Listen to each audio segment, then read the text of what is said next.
This is Metabolic Mastery, a KORR Medical Technologies podcast dedicated to advancing knowledge and practice in metabolic testing. Welcome to Metabolic Mastery, brought to you by KORR Medical Technologies. I'm Dr. Marc Humbert, and this is my co-host, Dr. Cameron Garber. And today we're going to be talking about what's changed in VO2 max testing over the years and how it can now be used in clinics, in gyms, in health clubs to drive client success, but also business success. We want you to know that we're going to be prepping an Ask Me Anything episode. If there are topics you're interested in, if there's questions that you have, please let us know, and we'll use those to create this episode so that it gives you the content that you're looking for, that explains maybe some of the things that you've been wondering about. And so let us know. Yeah, well, and let's start with kind of a theoretical question, right? Ooh. So if I could give you one number that could predict how long your client is going to live healthy, active, robust lifestyle that they're coming to you for, would you want that number? Because it exists, right? So, and it's not body fat percentage, even though that's important. It's not BMI, even though that can clue some things in. It's not our cholesterol levels even. It's not our resting heart rate. It's our VO2 max, right? And obviously we're high on that number and our resting metabolic rate, right? So we're stoked about that. But cardiovascular fitness and what we can learn from a VO2 test are some of the most powerful predictors of longevity, because we can learn not only about cardiovascular health, but also your muscular health and so many other aspects of our function. We've talked before on an episode with Daniel Crumbach about how we can look at your neuromuscular health. You can look at your lung health and how your kind of cardiorespiratory system is working, your cardiovascular system is working. We can tune into so many things with a metabolic test. And yet we still don't test that in most fitness and medical facilities.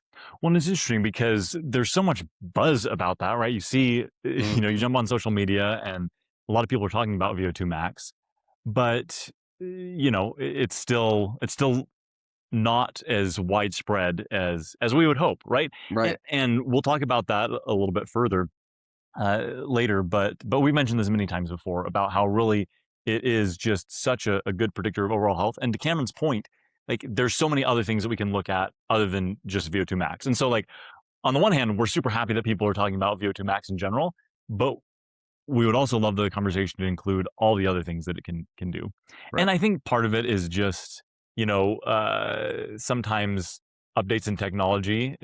So I remember I was listening to this book by Seth Godin, and I can't remember all the terms he used, but it was like early adopters and then sneezers. So it's just people that are like spreading the virus, right? And then you have the latecomers. Yeah. There's a bunch of different groups they talked about, but this idea of like, you'll initially have people, excited about a new technology. They'll talk about it to other people. It'll get a little more widespread. And then eventually, years or decades down the road, it's kind of the every person. Yeah. We saw that with just like computers, right? Right. Well, and so that's our hope, is that this becomes more mainstream. Yeah. But it begs the question, why isn't it more mainstream, right? Why isn't this done in every fitness facility, in every clinic? Yeah. And so we'll have to kind of address the elephant in the room, that for decades, VO2 testing was kind of confined to research labs, universities, because it required bulky, big equipment, expensive.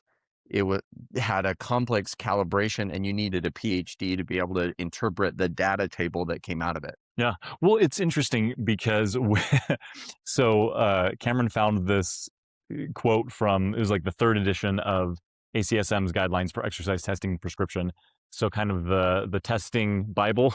Yeah. The exercise testing Bible for sure. But this one was from 1986. And this is what it said. It said, measuring VO2 requires equipment that is expensive and sophisticated and expertly trained professional staff that can perform the test as well as interpret the data.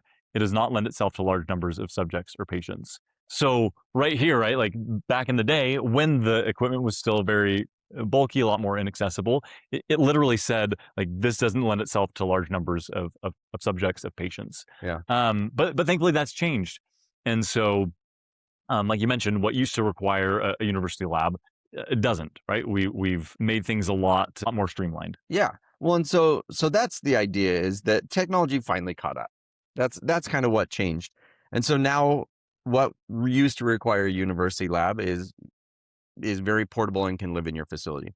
We forgot to mention at the beginning that today we're going to be going through some slides. And so you may want to hop on to the YouTube version of the podcast so that you can see some of the slides, because we're going to walk through some patient cases and things like that as well.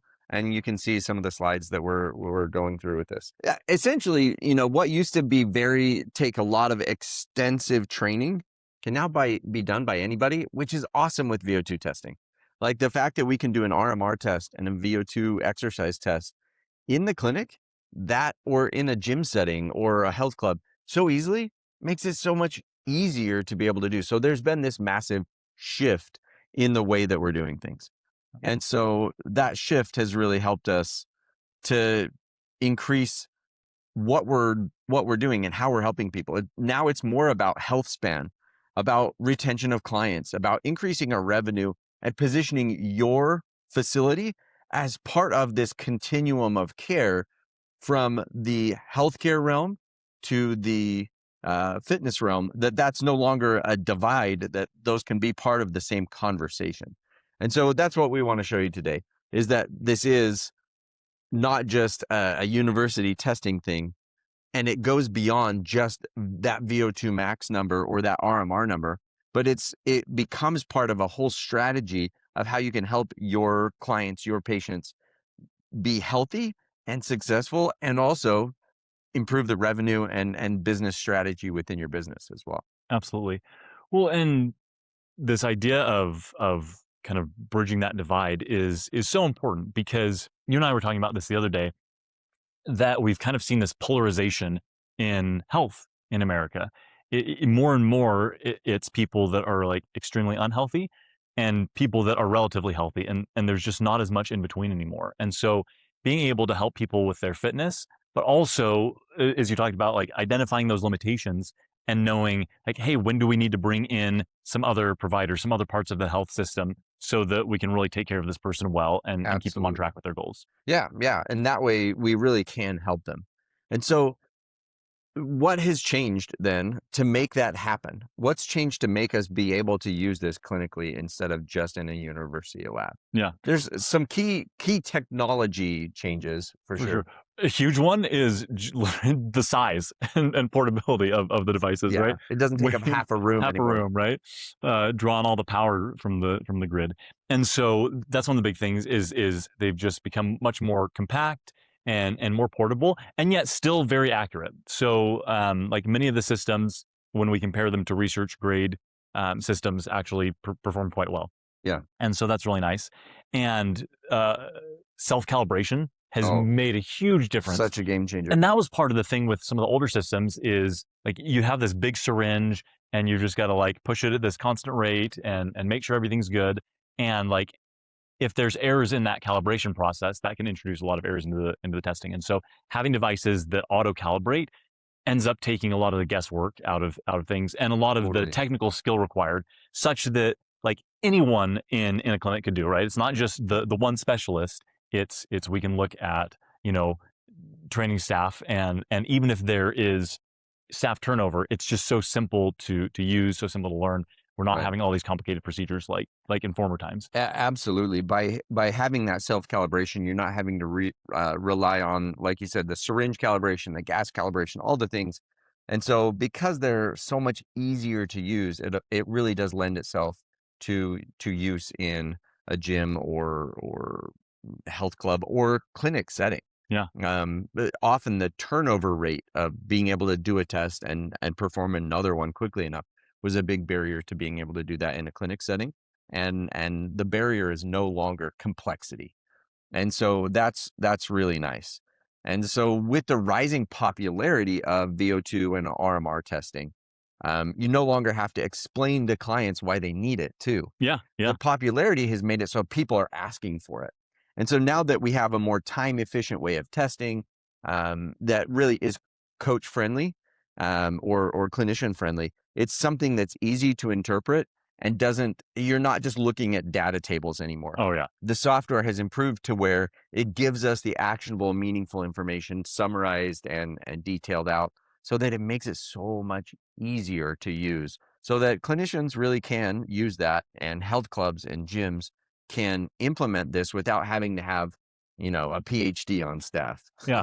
Well, so Cameron just recorded a short video the other day showing how Yeah. you go from start to running a test in like, what, 3.5 minutes? 3.5 minutes from boxed up. So it Yeah. was in a box at my home gym. I was able to unbox it and put it on the shelf, get a test started, and was ready to start the test in 3.5 minutes. And so way nicer, way more time efficient. Like you mentioned, way friendlier to interpretation.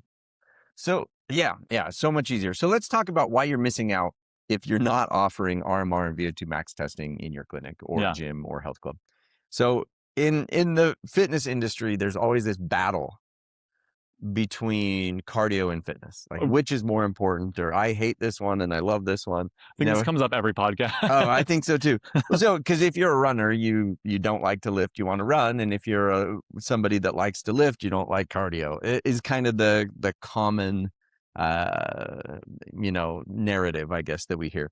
And so we want to make the argument that both are critically valuable to your patients. Yeah. That is something that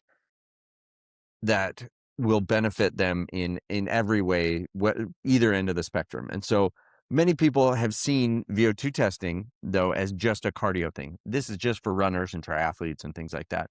But it's actually a larger reflection of how your muscles are functioning and how your workouts are being fueled by your body so that you can get the most out of every workout and your lifestyle. Absolutely. Well, and we'll go over some examples a little bit later that demonstrate that really clearly.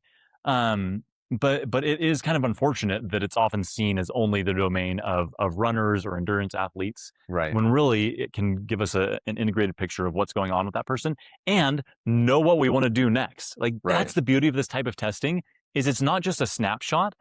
It allows us to see like, hey, what's going on? And then what do we want to do about it, right? What's the lowest hanging fruit? What's the first thing that we want to work on so that we can start improving this person's health or really address performance or start to break through plateaus? And so just it's invaluable data that we have. Yeah. So critical. Yeah. So we've talked about this before, but VO2 is one of the strongest predictors of mortality, right? Like shows absolutely. up, over decades, we're seeing this. Ross 2016, this was, I think, the American Heart Association or something like that, talked about VO2 as a vital sign. So great paper to go check out. But I think having an idea of that number, knowing what your risks are, helps you plan on what I want to do, what we want to do next. And like what we see in the literature is that for every 1 point increase in VO2 max, there's about a 9% decrease in mortality.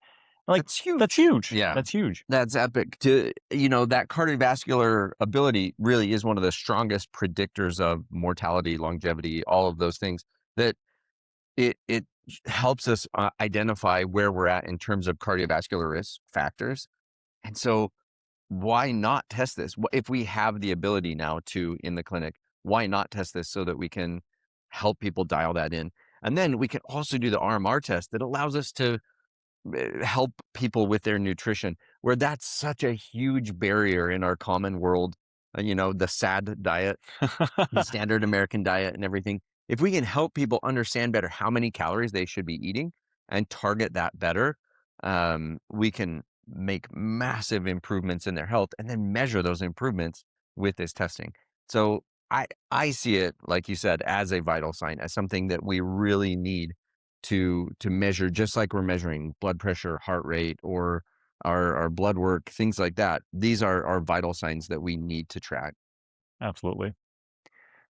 All right. So we talked a little bit earlier, we used the phrase the bridge to healthcare. And so again, this type of testing really positions people as kind of a hub. Yeah. Is a good way to see it, of like, instead of being siloed, like, oh, I'm just going to look at this, I'm going to work on this, and every individual provider is kind of doing their own thing. This allows the person doing this type of testing to be a hub, right? To know like, hey, these are the things that I can work on, and these are the things that would be great to refer out, right? We want to take a deeper look. And so maybe they need a referral to, a dietitian. Maybe they need a referral to a cardiologist, things like that. that can help make sure that all the bases are covered in terms of that person's health. Yeah. Well, it's for too long, the fitness industry and the healthcare industry has been siloed into like, this is what we do over here and this is what we do over here. And there has not been enough meshing. And let's face it, the most important thing we can do for our health is improve our fitness and nutrition. So true. Why are those two worlds not blended? Yeah. Right? If the biggest lever I have to improve my health is my fitness and nutrition, why am I not pulling on those levers in both of those worlds, kind of meshing and working together? And I believe that the personal training or the metabolic testing really is one of those key things that helps bridge that gap. Yeah, absolutely. Well, and like you mentioned, those are some of the biggest levers that we can pull. Mm-hmm. And like they move a lot with so few side effects, right? Yeah. I mean, yeah, it's so few and really improves every aspect of our health and wellness. Yeah. And why does this matter so much? Well, we see that as we age, the common trend is that, you know, in our 30s, 40s, and 50s, we do pretty well, but past the 60s and the 70s, for a lot of people, health starts dropping super rapidly. Yeah. And so we see this decline into dependence, right? Like I can no longer, you know, go to the grocery store myself. I can no longer take care of myself. I can no longer, you know, get to this place or get to that place. Like our world ends up shrinking because our physical capacity drops so much. Right. And so doing everything that we can to this idea of early intervention can go a long way to prevent that decline. But anywhere we are along the curve. So for those listening, we have a graphic up, and it's showing the level of physical fitness and then age, and then depending on where you're starting on that level of fitness, kind of how rapid that drop is into poor health, poor quality of life, more dependence. And so I think the difficulty about this is it's like slow until it's fast, right? And so we see that without intervention, past the age of about 40, we're losing about 0.5% to 1% of muscle mass per year. We're losing about, 1 to 3% of our strength, and then 3 to 4% loss in power. We've talked about this multiple times on the podcast. Yeah. But what that translates to is like, if I don't have enough strength to do the activities, or if I can't use that strength quickly enough, and that's expressed in power, then that's where a trip becomes a fall, and where a fall can become, very injurious or even deadly. Right. Well, we see a similar trend with VO2 max as well. That your VO2 max will drop about 8 to 10% per decade, which works out to be about that same like 0.5% to 1% per year. And so with those declines, it really just we're undercutting ourselves in our function and our ability to stay above that independence line. So on that graph that we have up, that idea of the more we train and the more we don't live that sedentary lifestyle, we are going to add some years to our life, but the key is that we're adding healthy quality life years. And that's really the key, is that those extra, couple of years that we live are great, but it's more that we get a decade or more, 15, maybe 20 years of life that we can actively live a high functioning, independent lifestyle. And that really is the key, because we preserve function by maintaining our lean muscle and maintaining our cardiovascular health. And when we hold on to both our muscle fitness and our cardiovascular fitness, we can do so much for so much longer. Yeah. Well, to that point, like medicine has done a great job thus far of helping people live longer. But when we talk about what you mentioned, those quality years, that living better longer. Right. Well, and I would say not even live longer, they've helped us not die sooner. Does that make sense? Totally. Because 100 years ago, there were still centenarians. There were still people that lived to 100. It was just that more people died younger. Yeah. And so that's really what healthcare has helped us do. It's not that we're living longer, it's just fewer people are dying prematurely. And so I think that's one of the key differences. Yeah. Is healthcare is great for the catastrophic. We are not great yet at helping people live well. And so I think that's really this transition of that we're seeing in the world is more people being interested in, how do I live well? Yeah. I don't want to go out like my grandparents did. I don't want to spend my last, 8-10 years of my life in a nursing home or kind of bedridden or at least housebound. I want to be going on trips and whatever. My parents just got back from New Zealand, and I'm Oh, like, I want cool. to be doing that, Right? like, Seriously. so yeah, Wait, did they go to the Hobbit place? they did go to the Hobbit place. That's funny. Apparently that's what you got to do. That's what you I gotta would go do. fly fishing the whole time. I believe I it. wouldn't see any of the sights. I'd just be lost in the woods fly fishing. But That's yeah, great. amazing to be able to do that and to still enjoy that. And so that's really what we're talking about. The numbers, the metrics are important, but it's really about how does this improve our quality of life. We always talk about moments, not metrics. The metrics are super important and we can track that to make sure people are on trend. But what the metrics really mean are these moments that they preserve for our life and lifestyle. Absolutely. Well, and what this really allows us to do, whether again it's a gym, a clinic, a health club, is can become a prevention center. Right. And so there's all sorts of things that we can do to like help people once something's happened, right? Once you've had like Cameron worked for the University of Utah on the stroke team for that, right? Yeah. Dealing with a lot of the sequelae of this. But if we can go back, years or decades and change some of those lifestyle habits and help people to build in exercise, both strength training and cardio training, then that acts as primary prevention so that we're not dealing with all these issues downstream, Right. that we've made some course corrections and then we've taken advantage of the law of compounding in a positive way, such that we get to that place where, in our 70s, 80s, 90s, we have a much higher quality of life. Yeah. And so when we think about this, you're like, how can you get all of this from just a VO2 max test? Well, this isn't your grandma's VO2 max test, right? We're no longer just measuring VO2 max or just resting metabolic rate.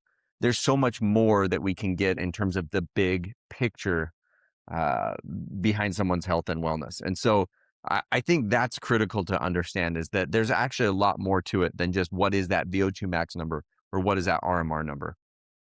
So historically, with the old mindset, the question was always like, oh, what's your VO2 max? Or, so-and-so athlete has a this and that VO2 max, which is cool.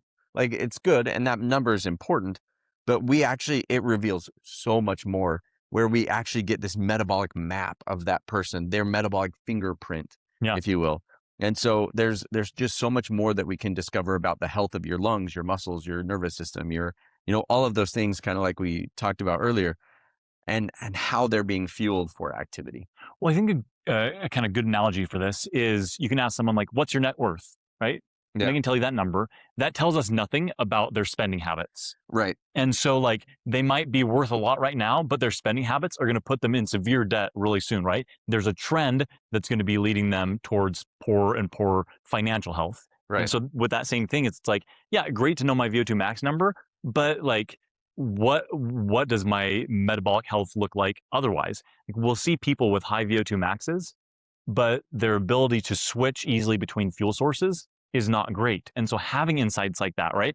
How metabolically flexible are you? Right. What fuel do you burn? What's your fuel economy? Right. Questions like that. Well, and it doesn't tell you just with that VO2 max number alone. It doesn't tell you how you got there. So it doesn't tell you how you trained or what you need to do in your training to improve that number or things like that. And so I love that, because we can get stuff like running economy. We can look at your fatigue resistance and better fuel the machine by looking at your calorie intake needs with the RMR test. And so, RMR test and the exercise test, so we know how many calories you're burning per hour at different workloads and work rates and stuff. And so really so helpful to dial all of that in. Well, and as we've talked about before, the only training that matters is training that you can recover from. Yeah. And so there's certain ways of training that can up your VO2 max really quickly, but aren't necessarily as sustainable over the long term if that's all you're doing. And so being able to look at these things and say like, hey, here's the areas that you're doing really well in, let's keep that going, but then let's dial in on some more low intensity training, or maybe we do need to pepper in some more high intensity training, or, maybe we need to add in strength training, or having this overall picture helps us identify like what's going to be the next best step for your health. Right. Where do we want to dial in, and what's already working well? I think this is the difficulty sometimes that we see, is that it's like, oh man, like I'm at a plateau, I got to change everything. No, you're actually doing several things that are already working really well. Yeah. Let's just make some tweaks to help you deal with this better. And so to that point, like, let's take a look at some case examples. So we've got some case examples here. Hopefully you'll be able to see the mouse so that I can hover over things and everything. So really fascinating, because I think we'll be able to see a lot of insights. So right here, we've got a 25-year-old male, 6'1", 235. He's a former pro soccer player who, after he retired, went to grad school and started lifting weights. So he's no longer playing pro soccer. So his cardiovascular health is still good, but not as good as it used to be. So his VO2 max came in at 47.6. But VO2 max is milliliters of oxygen per kilogram of body weight per minute. So the fact that his body weight is so high, so he played at about 215, but after he stopped playing, he started doing more calisthenics and powerlifting. And so he's put on about 20 pounds of muscle. So he's a pretty stout guy, right? 6'1", 235 at about 15% body fat. So he's pretty fit. 47.6 VO2 max puts him in the excellent category, meaning there's a protective effect because of his cardiovascular fitness. In the good category here, we have an average risk, whereas at fair, low, and very low, we have an increasing risk to our health based on where our fitness level is, our cardiovascular fitness is, and muscular fitness, most likely. But then we also have then a protective effect when we're in the excellent and superior categories. So now let's look at how he's using fuel. So he's got a decent cardiovascular base, but let's take a look. So if you're not looking at this on the YouTube, so you can see the visuals, again, I might recommend it. But right here, we see really closely. I love this example because his numbers are so big, because he has so much muscle mass. Yeah. It really makes it clear. Like, here's his zone 1 right here. So right here, I guess I'll orient you to it. The purple bars here are fat burning, fat calories per hour. The yellow are the carb calories per hour. And underneath here, we have heart rate, and then the settings on the treadmill, and then the stage of the event. So right here, we're looking at zone 1, where he's efficient at burning fat, but not terribly effective yet. His respiration and everything starts to pick up, and now we're in zone 2, where he burns fat like a champ. He burns almost 600 fat calories an hour, which is awesome because he has such a big muscular base. Mm-hmm. And so we can set that zone 2 heart rate zone there. Zone 3, right in here, where he burns a lot more carbs than he does fat. He still burns fat at a decent rate, but that's dropping off, and the recovery needed from this is going to be much higher. So the amount of calories he has to eat to recover from that, the lack of, or the requirement of more time in between and things like that is going to be greater if he works out in that zone. And then we've got his zone 4 and his zone 5, where he peaks out. And so just very easy to see his zones, and the numbers are really big. But it shows that he's got a good base of cardiovascular fitness. He can push himself well at the high end. So he was able to go a couple of minutes at that high intensity. So he has both that ability to push himself as well as a good fat burning base. His zone 3 is probably bigger now than it used to be when he was playing soccer. It's unreal what soccer players can do during a game. And so, but that's good. So because he's able to sprint in soccer, he has a good high end range as well as the ability to burn fat. And so really good, well-rounded athlete. Now let's take a look at a few other people. So here's a male weightlifter, one of those guys that's like, I only like to do weight training. I hate cardio type of a thing. And so really interesting. We weren't able to even get an anaerobic threshold here because he didn't achieve that. Okay, so this is a good point to highlight. Is I think sometimes people do this testing and they're like, oh, I didn't hit AT, like I did everything wrong. Like sometimes the person just can't sustain that level for long enough to see that reflected in their gas exchange data. Yeah, and so that happens sometimes. And it's not that the test was wrong or whatever. It's just that or that even a person, bad protocol. It's just that just person. that person doesn't have that capacity. So he achieved a peak VO2 of 29.6. We checked the box that said, it asks, was this a maximal test? And we said no. And so it gave an extrapolated max of about 33.8, which puts him in the low fitness category, meaning there's a risk to his health because his cardiovascular fitness is poor. And so red flag there, something we need to address. So when we look here now at his fat burning, he burns fat like a champ and quite a few calories, 400 to 500 calories an hour because he's got a good muscle base. So on the low end of things, looks great. He has no high end capacity. So cardiovascularly, no ability to push himself and no real cardiovascular capacity there. And so that's a big problem. Some of that psychology of getting there and being like, I don't do cardio. This is hard. I don't like breathing heavy, and so that's part of why I think he probably could have pushed himself harder, obviously, but wasn't used to that. And so, but even if we extrapolate that out, he only got a peak VO2 of 33, 34, which is still very poor for his age and stage of life. So even though this guy looked fit, six-pack abs, whatever, wasn't actually healthy. So fit and healthy can sometimes be a very different thing. Yeah. Well, and that's such a good point because we invest so much in like, oh, I need to be fit. I need to look like this person. And invest in the aesthetic. And yeah, exactly. And if we could peer under the hood, we'd often find a different story being told. Mm-hmm. And so being able to look at this complete picture of health yields so many insights. And to your point, like there's things that this person is already doing well, right? Having muscle mass is fantastic, awesome. Right? Yeah. It's protective for falls. It allows us to, burn more calories. It's we look at muscle as a glucose sink, so it helps to regulate blood sugar. Like so many good things. So many. But alone, like it's not all of our body systems wrapped into one, right? We've still got our cardiovascular, our cardiorespiratory system. And so making sure that all of those systems are working in sync is so important for long-term health. Yeah, exactly. That's why both components are so necessary and so helpful to have both a good cardiovascular base as well as a good amount of lean muscle mass is going to be so helpful on both fronts. Yeah. So let's look at this case. This one is really interesting. Kind of opposite end of the spectrum a little bit of a female CrossFitter. So 5'6", 143, healthy body weight, like right where things should be, good anaerobic threshold, great VO2 max, puts her in the superior category. So everything looks great from that standpoint. She's got a good like cardiovascular engine, but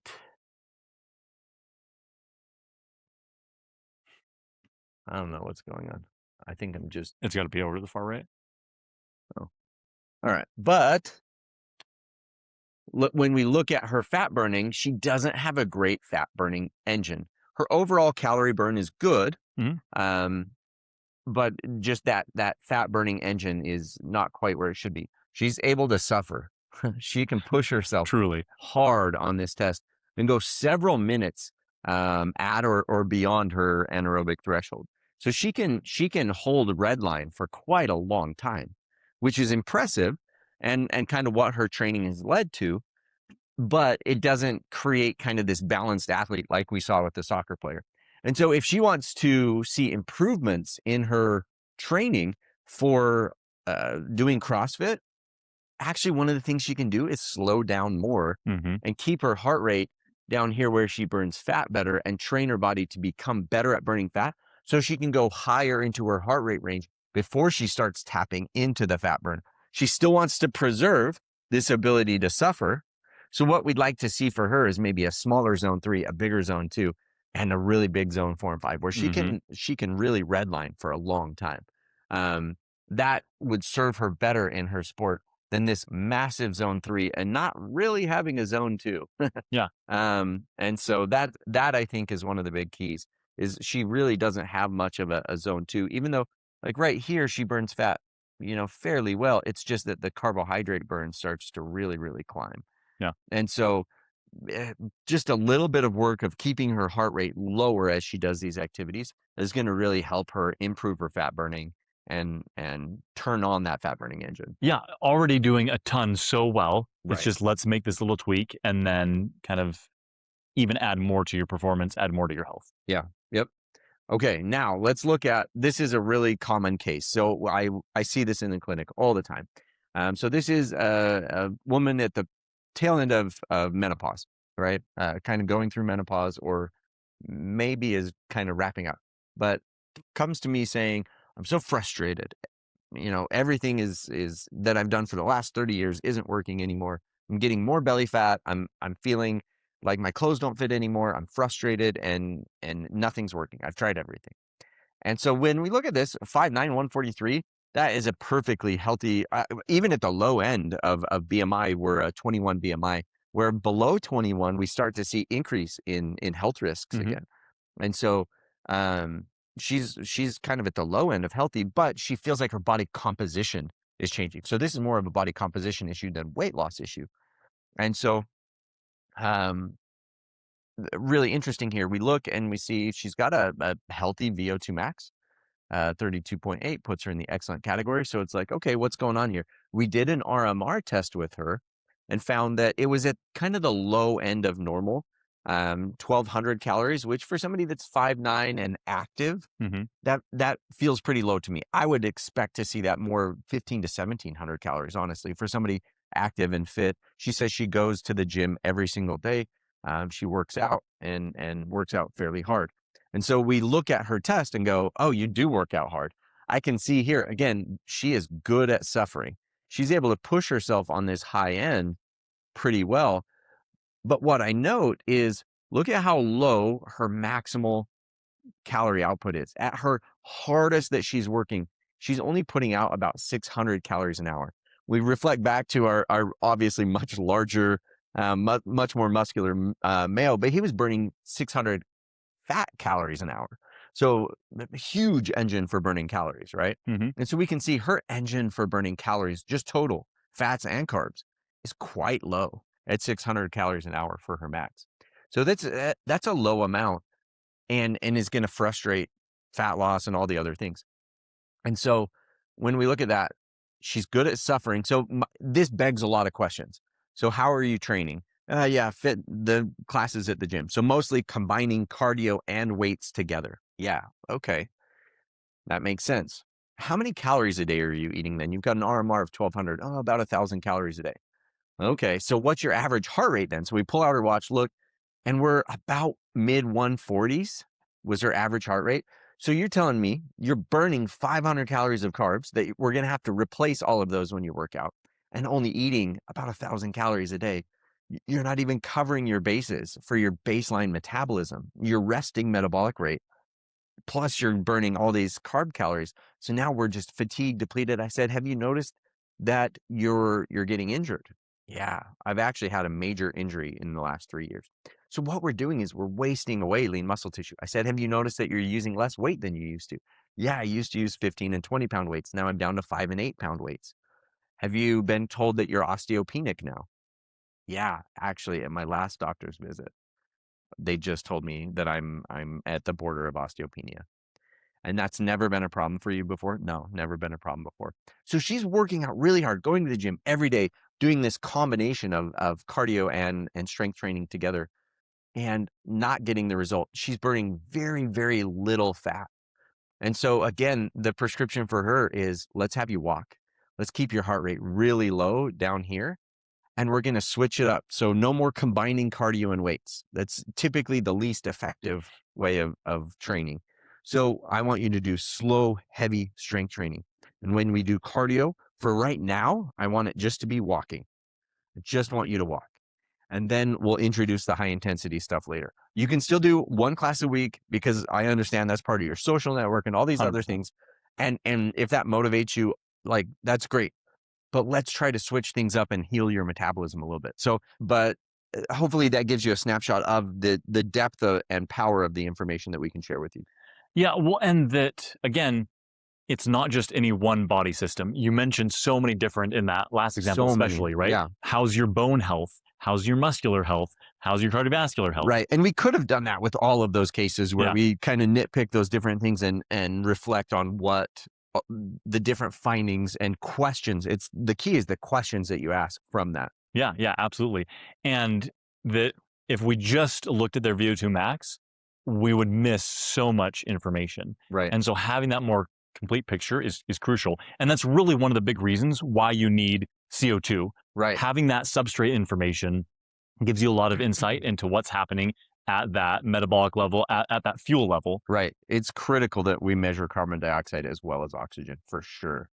And so with this, we've talked about this before, but as we're looking at that ratio of oxygen used and then carbon dioxide produced, that gives us an idea of fuel source. So the way that those equations work out, the closer your respiratory exchange ratio is, so again, that's your VCO2 divided by your VO2, the closer you're to 0.7, the more fat you're going to be burning. The closer to 1.0, the more carbohydrate you're going to be burning.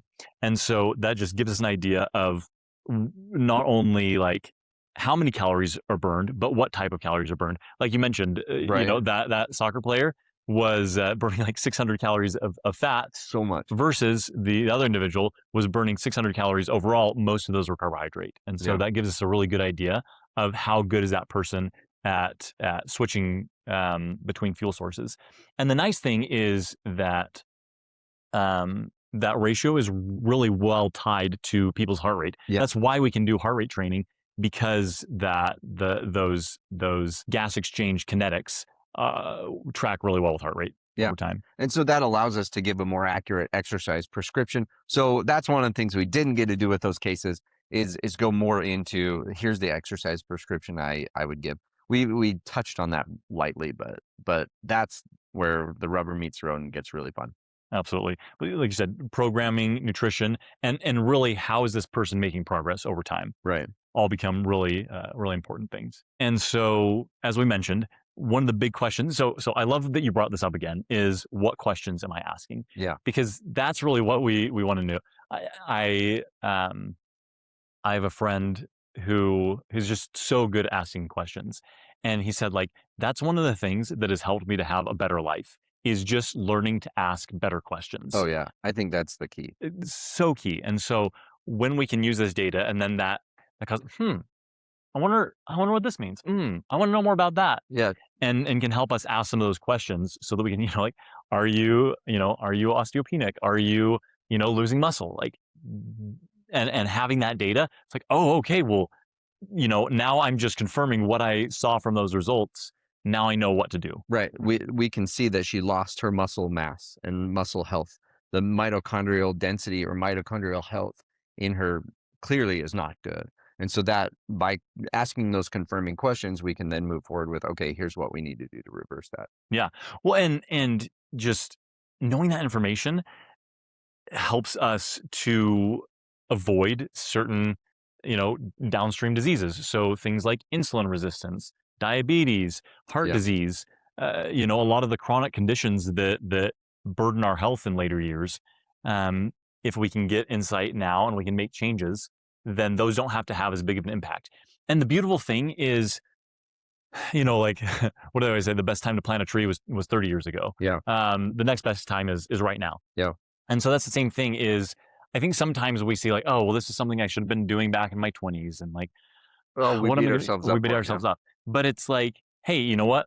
Time has passed. You didn't. That's okay. We can start now and start to reduce risk, start to increase health, start to, open up the options for freedom and higher quality of life for a longer period of time.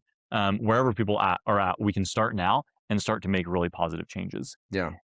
And so again, that goes back to, why do I need both strength and cardio? Oh, so critical. It's to do both. To do both. And like to do the types of activities, we just take it for granted, right? It's like, I don't think about how great a non-sore throat feels until I've got the flu and I'm, hacking things up and, like, oh yeah. And so I think it's sometimes the same with our just health and our quality of life. Like, we just live and we don't recognize what a gift that was until it goes away. Or, like, think about getting injured, right? It's like, oh man, I never realized how much I use my, my hands if I have a, hand or arm injury or something like that. Or, my knees hurting, like, oh man, just like I never thought about what it was like walking up and down stairs. Right. Yeah. That's why it's so critical to balance both so that we have the ability to really enjoy that. Yeah. Well, and they have, like, let's take those two case examples. The endurance athlete who doesn't want to do strength, and then the strength athlete who doesn't want to do endurance. Like, for strength training, like, I need enough cardiovascular capacity that that I can handle moving that weight during that period. Like, if Yep. I just have really poor cardiovascular health, then I'm not limited by my muscular strength. I'm limited by my ability to fuel the muscle to do work. Right. And if I can't get, oxygen and nutrients to the muscle, then like, I'm gonna have poorer progress in my strength and my muscle growth. And so we need to have at least a sufficient level that we can deliver, oxygen and other nutrients through our blood vessel network to the working muscles. On the runner side, like, having regular strength training helps to make our bones, our tendons, our muscles more resilient, able to, handle a higher amount of overall work, right? It increases our capacity. And so for that runner, often the next best thing that they can do for their running performance is to do a strength workout, because it's going to make them more resilient. It's going to make them more able to absorb the training load from a musculoskeletal standpoint, than if they issue that kind of training. Yeah. Yeah. And so it's so important that we balance those two things out so that we can create a more complete human that is healthier and able to do things on the long term. So critical. So we often get this criticism, well, why not though? The testing is cumbersome or whatever, and we kind of have shown that it really isn't. But why not just use predictive equations? Why not just use the calculations and estimate, or the smart watches and wearables and all of those things? Yeah. And quite frankly, it's because they're not accurate. Yeah. For when we look at a population level, they're fine, because people, when you shotguns scatter them out over the bell curve or whatever, it averages out. But for the individual, small differences can make a huge change in your actual performance and your actual training and all of those things. So for the individual, the averages and estimates and things deviate 10 to 30%, which is huge in terms of actual performance. And so you have to be careful what statistically might be significant. Clinically can be a huge difference. Yeah. Well, and then it's like, I do want to highlight how great that research has been in terms of public health. And before this testing was widely available, that helped us to create guidelines to like help avoid some of those risks, kind of at least put you at a neutral risk, Yeah. right?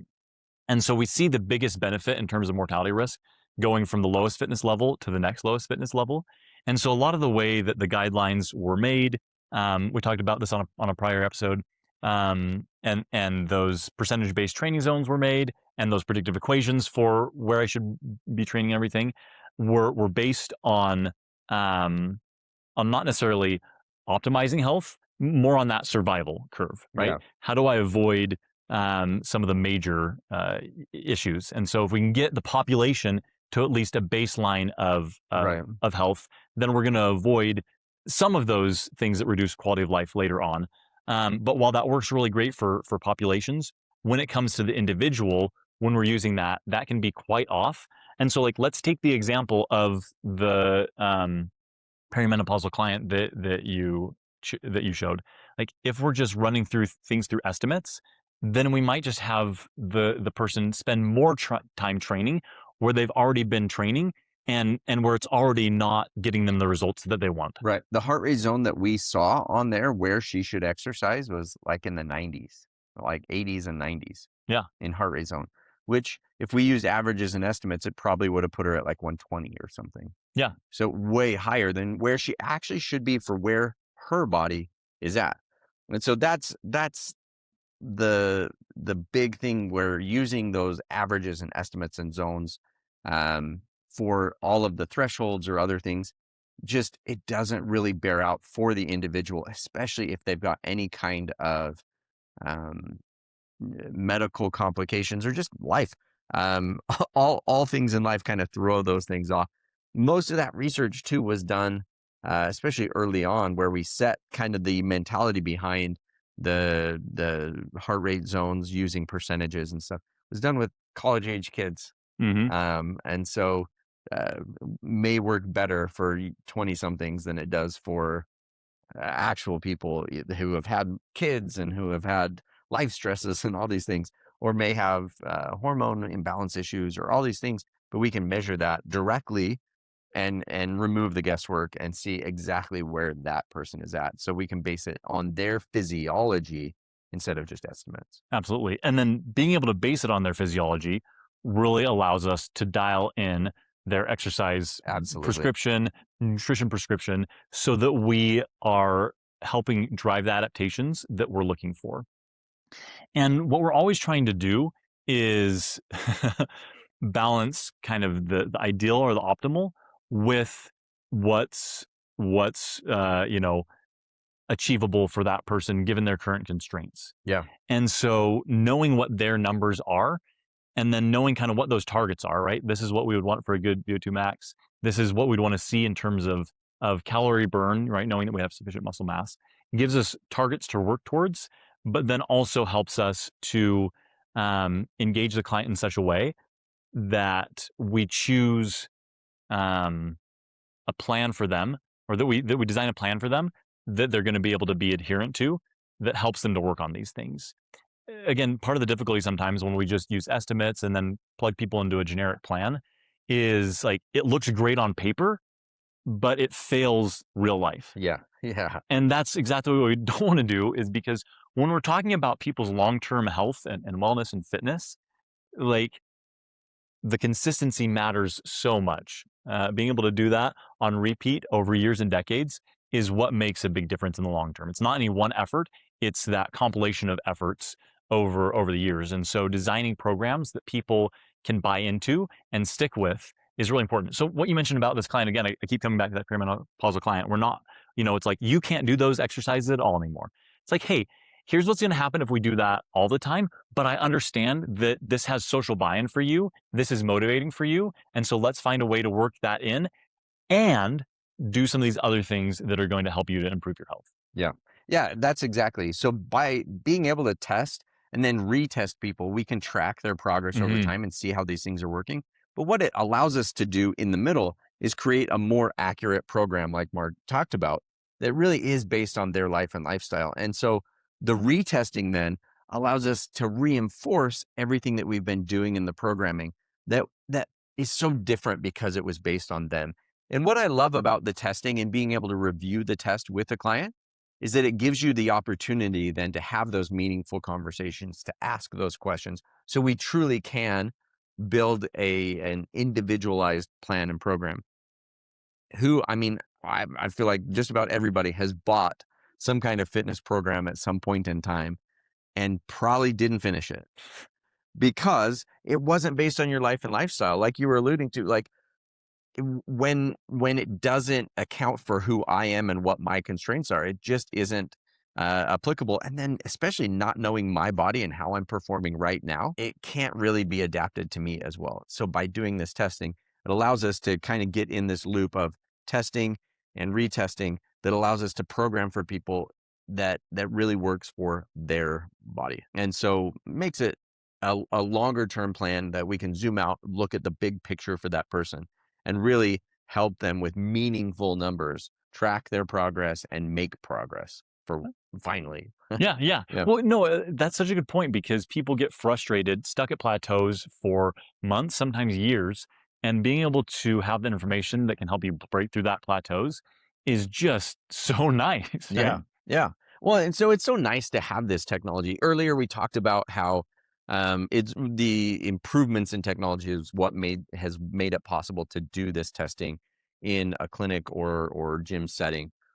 We talked about how the averages and estimates are not accurate. And so if our data isn't accurate, we might as well just be using those averages and estimates. So let's dive in a little bit to what makes different systems for measuring VO2, VCO2, metabolic cart systems, what makes them accurate so that we know that we're getting the right system for what our needs are. So what leads to accuracy? What the earliest thing is calibration, Mm-hmm. right? So we have there an image of the calibration syringe. So you have to use a calibration syringe, and often with other systems, you have to use known gases and things. That's one of the things we love about the cardio coach is that you don't need that. The self calibration makes it so much simpler, and that's just the nature of the technology of the cardio coach. It makes it so you don't have to do that. So the calibration process, if it's not self-calibrating, it really can involve a lot of human error. A lot of your researchers will be like, but how do I know that it's calibrated correctly? Um, eh, Tell me how I you get really that. feel. Well, but to me, it's like, how do I know that you calibrated it correctly? There's a lot of human error that goes into that. In fact, I was talking to somebody that was doing research studies at the university, and he said all the time we would find that we'd have to toss out our last 3 tests because the gas calibration pressures were off or things like that. And then they discovered that later, and that's why the results were wonky. And so your results are only as good as your last calibration. And computer calibration is just much more consistent with itself than humans are. Yeah, And so that's one of the things I think is so critical. absolutely. Well, and it just saves so much time, right? Like, So much time. again, to that point of that video recorded, like unboxed to be able to start a test in 3.5 minutes, right? The actual calibration part is about 90 seconds. Right. And so that just saves so much time in the workflow, which means that you can fit more clients in throughout a day and increase revenue through that mechanism. And it calibrates with every single test. I know Yeah. some systems, it's like, oh, we calibrate once a day, or we calibrate, once every so often. And to me, it's like, well, how do you know it stayed within calibration? And so changes in humidity and all these things. So that always is funny to me. So one of the things I look at when I'm assessing accuracy, obviously the calibration process, and then I look at big tubes versus little tubes. And I that's just an easy way to say, is this a breath by breath system or is this a mixing chamber system?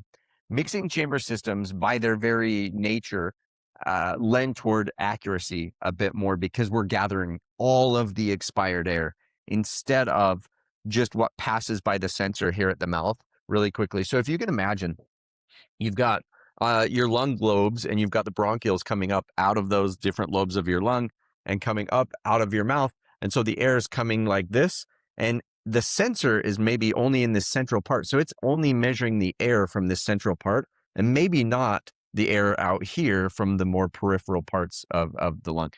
Our mouth and whatnot may not be a good mixing chamber to homogenize the air. So to mix it together and make sure we're getting a representative sample. And so as it passes by the one sensor, we may not be gathering all the air. Plus, with most of our breath by breath systems, that doesn't allow for enough flow. So often the flow port where it's measuring, the sampling port, is smaller than our trachea. With a lot of the wearable systems, especially, they're much smaller than our trachea. And so a lot of the air is being diverted away. So it's not measuring all of the air. So it's having to make a calculation about flow. It's having to measure or make a calculation about the volume, but then the volume of O2 and CO2. And so it's just not able to really measure all of those things. It's calculating those things from a sample of what is measured instead of all of the expired air. And so those things, whenever you're calculating or estimating based on some known values, but then you're having to extrapolate that, there's going to be measurement error somewhat. And so at high flow and low flow, so RMR at low flow and high flow is near your VO2 max, mixing chamber systems seem to be quite a bit more accurate. Absolutely. Well, to your point, we want to make sure that we're getting a representative sample. And sometimes we make the assumption that we're getting a representative sample, and that may just not be the case. Yeah. Yep. So accuracy. And then one of the things we often get hit up about is lab versus field testing. With some of the new wearables, that's made that an interesting concept. Being able to have a wearable test or a wearable mask to be able to do a test. So there's some considerations of making sure you're testing what you intend to measure, Mhm. right? So a lab test, we can control all of the variables so that we're not just getting a snapshot of that day under those conditions with that temperature, humidity, whatever. You can't really measure the workload. so your wattage or your rates and things like that quite as well with a field test. With the lab test, you can control all of those things: temperature, humidity, the workload, so the incline and speed on the treadmill or the resistance on the bike. You can control all of those things. You don't get a hill or a bump or a thing that randomly messes with that. And so because you can control all of the variables, now I can make inferences on what that data means, because I know that I'm not just measuring that snapshot of that day. Whereas with a field test, you can't extrapolate anything that you learn from that to any other scenario, because it really is just capturing that moment. Yeah, well, there's just so many conditions out in So the many field variables. Yeah. that, to your point, you can't control for. And so while it can be really interesting to see the effort on that day under those conditions, um, making long-term inferences, long-term prescriptions from that, it just isn't super reliable. We Right. need to be able to control for those factors. Like, that's exactly what happens in research studies, right? It's like before the test even starts, there's things that disqualify you from being in the group of testing, because those can bias the results. But then what are we controlling, right? You look at the method section and it's like, okay, here's all the things that we did, and we controlled for this variable and this variable and this variable. And then that just makes that end data much more reliable. And so, again, to your point, test what you intend to measure. Like, if I want to see what's happening in that snapshot of a day, great, right? Absolutely valid for what you're trying to look at. But if you want to be able to have data that's going to help you make training decisions, programming, help you with nutrition, then you want to be able to control for those variables, right? To mention, what's the workload, what have they eaten, how is sleep, temperature, humidity, all of those things end up being really important. And so just being able to, as we talked about a little bit ago, if we don't have good values, if we don't have accurate values, then we might as well just use an estimate, right? Yeah. And so honing on those things and finding, using those systems that are going to lead to more accurate results over time ends up just being super important. And so as a whole, this testing, as we mentioned, just really gives you a good snapshot of that person's overall health and then what's next on the table, so that, as you mentioned before, we can help people experience the moments that matter, right? We take the metrics, we understand that, we use that to ask questions and to make training decisions, so that people can have those joyful moments, right? My team won, or I got on the podium, or I can pick up my grandchild, or I can go and visit a foreign country and go to the hobbit holes, Yeah. all of those things. If we have that good data and we use that data to ask the next right question, then we can really have a huge impact on people's health, not just now, but over the course of decades. Because that's what matters in the end, is really making a difference with real people, with real lives, real families, real hopes, dreams, and fears, helping them to just live better, longer lives. Yeah. Essentially, if we can help create the right set of parameters for somebody to exercise according to their body, so that we're no longer taking this stab in the dark of like, I think this would be the right program for you. Instead, measure those things and look at both their muscular health and their cardiovascular health, and see, this is for you right now, the right plan of care to move forward and help you get the most bang for your buck out of every workout that you're doing.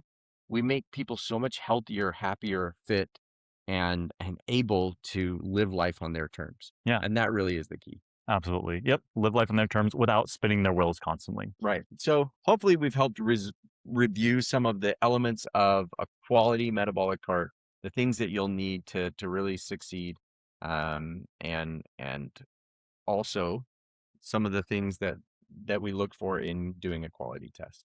Absolutely. So thanks so much for joining us. As always, if you want more content like this, remember to like, follow, and subscribe, and we'll catch you next time. Ready to take your metabolic testing to the next level? Visit KORR.com to learn more about purchasing our metabolic test equipment.